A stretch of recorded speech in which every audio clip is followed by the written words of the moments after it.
திருச்செங்கோடுலங்க 10,000 ரெகுலாரி இருக்குங்க. உங்க தர்மபுரி மாதிரி சின்ன முனிசிபாலிட்டி. ஒரு 70-80 வருஷத்துக்கு முன்னால அவங்க ரிக் ஆரம்பிச்சாங்க, போர் போடுறது.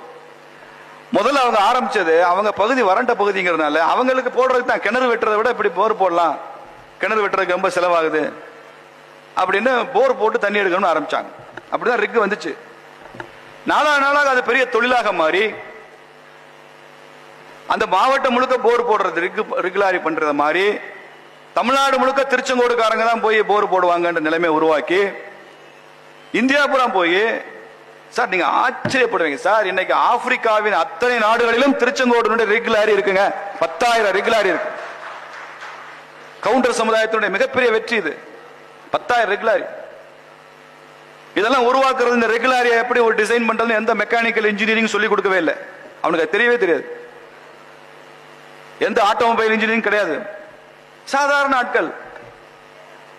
அவனுக்கு தெரிஞ்ச ஸ்கில், அவனுடைய அனுபவம் அதுல கத்துக்கிறான். அவனுக்குள்ள பினான்ஸ். தமிழ்நாட்டில் பெர் கேபிட்டா இன்கம், தனிநபர் வருமானம் அதிகமா இருக்கிற ஒரு நகரம் எது தெரியுமா? சென்னை இல்ல, கோயம்புத்தூர் இல்ல, இதெல்லாம் பெரிய நகரங்கள். பல டே அண்ட் நைட் லைட் எரிஞ்சிட்டே இருக்கும். நம்மளாம் அப்படியே பிரமிப்போம். டிஸ்கோத்தே இருக்கும், பார் இருக்கும், என்டர்டைன்மெண்ட் வேல்யூ இருக்கும், போலாம். அதெல்லாம் இல்லை. அதிகமான பெர் கேபிட்டா இன்கம் இருக்கிற சிட்டி திருச்செங்கோடு. ஒரு சின்ன நகராட்சி நாமக்கல் மாவட்டத்தில். அதான் தனிநபர் வருமானம் அதிகமாக இருக்கிற தமிழ்நாட்டின் நகரம்.